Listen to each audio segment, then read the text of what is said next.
Boa tarde, meus amados irmãos, a graça e a paz do Senhor Jesus, louvado seja sempre o nome do Senhor.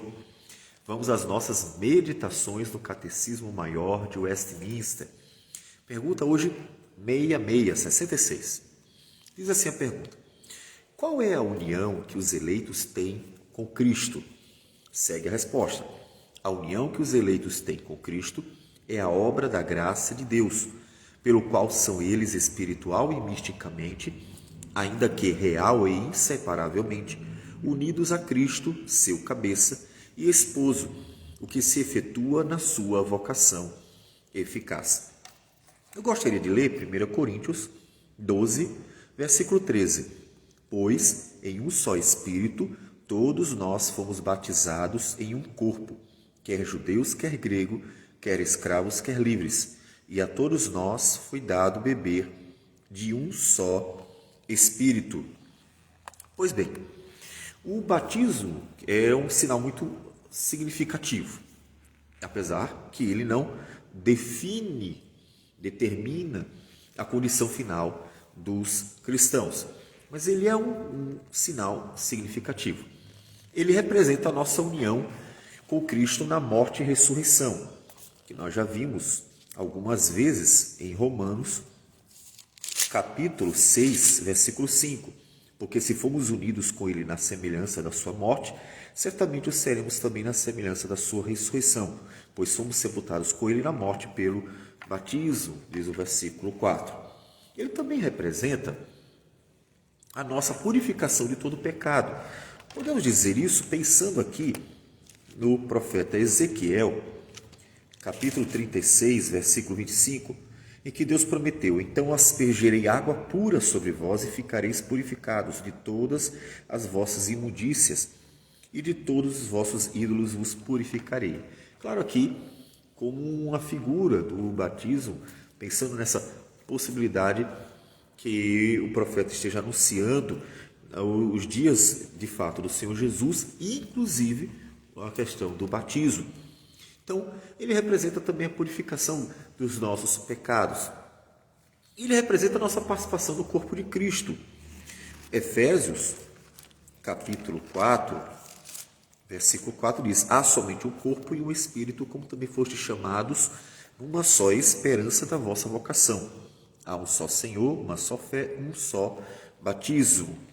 Então, ele representa algo muito significativo para nós, a nossa união com Cristo Jesus. Mas ele aí não garante a nossa salvação. Como a gente sabe disso? A gente vê isso em Atos dos Apóstolos, capítulo 5, em que Ananias e Safira, que foram batizados, que participaram da igreja visível, terminaram sendo punidos porque, na verdade, foram vistos como alguém que estava lá, mas não tinha se convertido de verdade. Eles mentiram para o Espírito Santo e foram castigados por isso. Temos também o mágico, que em Atos, capítulo 8, se junta à igreja. Ele é batizado, inclusive, a partir do versículo 9, nós temos a sua história, Simão, o mágico, e se junta, inclusive vai acompanhando os apóstolos no início. Todavia, tentou comprar o dom do Espírito Santo por dinheiro, e eles, então, o repreenderam, de tal forma que disseram assim: arrepende-te, depois da tua maldade, e roga ao Senhor. Talvez te seja perdoado o intento do coração. Talvez. Eles viram a possibilidade, inclusive, de ele ter pecado contra o Espírito Santo, de tal modo que não fosse perdoado o pecado que ele cometeu. Então, o batismo representa significativamente a obra de Deus em nossas vidas, mas ele não garante, que essa obra ela tenha ocorrido eficazmente em nossas vidas, porque qualquer pessoa pode dizer que crê, qualquer pessoa pode entrar, começar a jornada cristã e depois ver que não era, Judas andou com os discípulos, andou com Jesus 3 anos e no final das contas não era de fato um convertido ou uma pessoa que realmente fizesse parte do povo do Senhor. Então, por que falamos do batismo? Porque o batismo é um sinal que marca essa nossa união com Cristo, e é sobre essa união que nós estamos tratando. Essa união com Cristo é as bênçãos de Deus sobre nossas vidas, como se nós fôssemos um só mesmo, literalmente. Ou seja, é como se nós e Cristo fossem a mesma pessoa. A união com Cristo está ligado a Ele. Outra vez, eu vou lembrar da figura que o Senhor Jesus mesmo usa da planta, da árvore, né? A videira e os ramos. Ele diz assim: eu sou a videira verdadeira e meu pai é o agricultor. Todo ramo que estando em mim não der fruto, ele o corta, e todo o que dá fruto limpa, para que produza mais fruto ainda. Vós já estáis limpos pela palavra que vos tenho falado. Permanecei em mim, e eu permanecerei em vós. Como não pode o ramo produzir fruto de si mesmo, se não permanecer na videira, assim nem vós o podeis dar, se não permanecerdes em mim. Eu sou a videira, vós os ramos. Quem permanece em mim e eu nele, esse dá muito fruto, porque sem mim nada podeis fazer. Essa figura da videira ela é interessante porque mostra a ideia de uma unidade. Então, ele é a videira. Nós estamos unidos a ele. Então, nós somos os ramos. E estarmos nele significa desfrutarmos dos benefícios, das bênçãos. Estarmos unidos a ele é como se nós fôssemos ele mesmo. Então, a árvore toda, ela tem os seus ramos. Eles fazem parte dela. Então, estarmos em Cristo é estarmos ligados a Ele totalmente, totalmente. Portanto, essa união com Cristo nos torna herdeiros das bênçãos do Senhor alcançadas na cruz do Calvário, que inclusive em Efésios capítulo 1, versículo 13, que de vez em quando eu estou citando, Paulo menciona a respeito da salvação e de todas as demais bênçãos que têm relação com esta salvação. Bendito Deus e Pai de nosso Senhor Jesus Cristo, que nos tem abençoado com toda sorte de bênção espiritual nas regiões celestiais em Cristo. Então, estar unido a Ele é ser como se fôssemos Ele e herdar, portanto, tudo que Ele herdou. Então, nós somos unidos a Ele por meio de sua eleição. E aí, Efésios capítulo 1 fala bastante, né? Assim como nos escolheu nele antes da fundação do mundo e nos predestinou para Ele, para a adoção. E assim ele vai nos falando da graça divina que operou pela eleição em nossas vidas, ou a eleição que operou pela graça divina.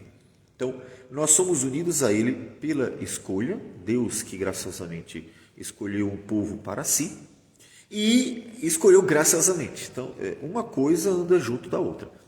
A gente não precisa e não deve separar essa tendência de estarmos sendo sempre binários, né? Ou é uma coisa ou é outra coisa, não é interessante, porque biblicamente a gente vê que a obra de Deus ela possui vários elementos.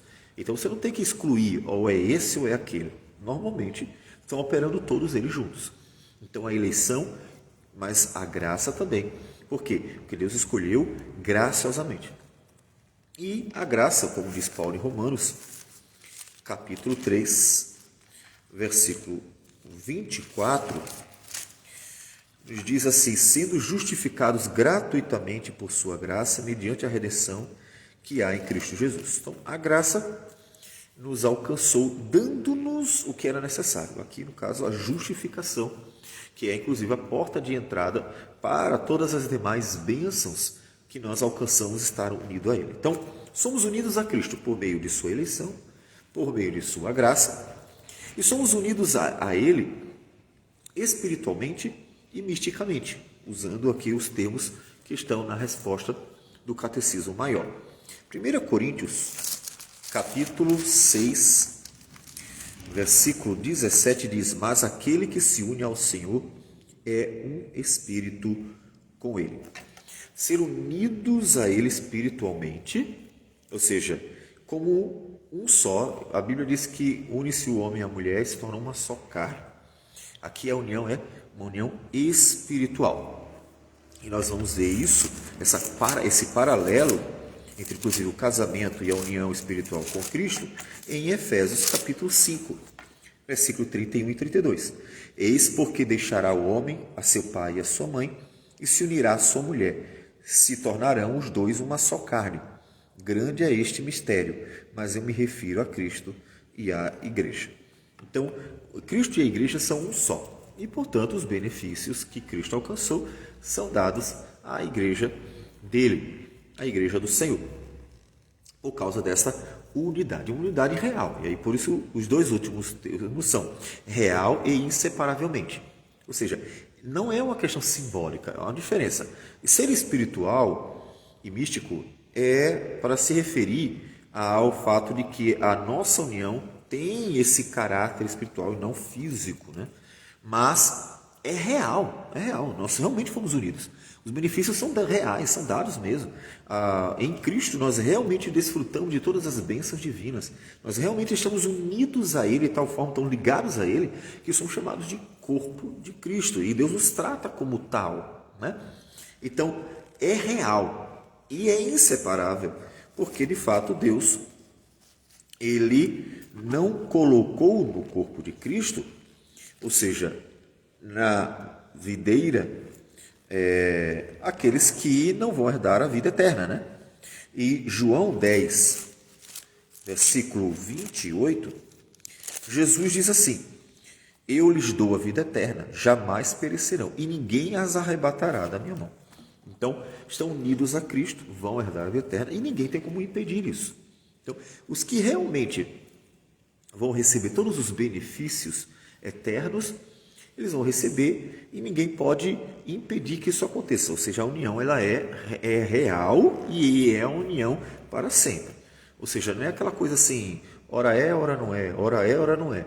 Por quê? Porque a graça divina que manifesta a eleição divina são reais. Então, não depende de nós, mas tão somente dele e, portanto, Deus pode sustentar-nos.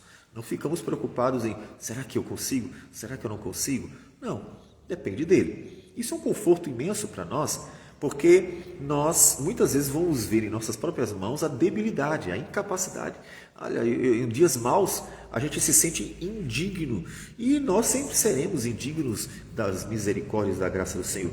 Mas quando olhamos para a obra dele e para o que ele revela sobre como ele nos dá todos os benefícios desta obra, por meio da eleição graciosa, então nós temos um conforto. Não depende de mim.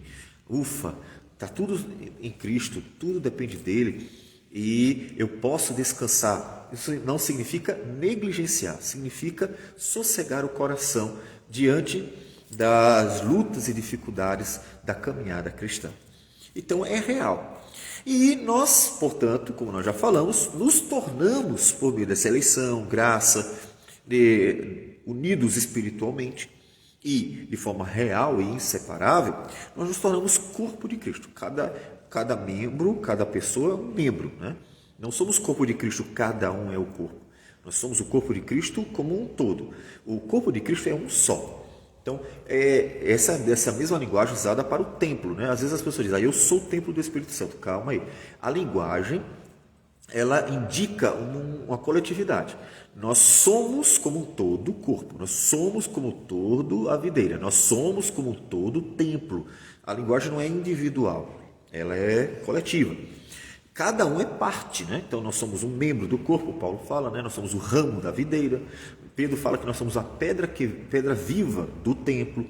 Então nós somos partes. O todo é a igreja, né? E nós nos tornamos parte desse todo, sendo ele a cabeça, né? Efésios 5:23, falando para os casais, ele usa essa realidade na relação de Cristo e a igreja. Porque o marido é o cabeça da mulher, como também Cristo é o cabeça da igreja, sendo este mesmo o salvador do corpo. Os benefícios de Cristo dados à igreja, porque ela é o corpo de Cristo. Então fomos unidos a ele e essa união ela é real, é espiritual e proporciona para nós as bênçãos graciosas de Deus. Vamos orar. Senhor, muito obrigado por tudo, por tua graça e misericórdia, por teu amor, pela obra do Senhor em nossas vidas.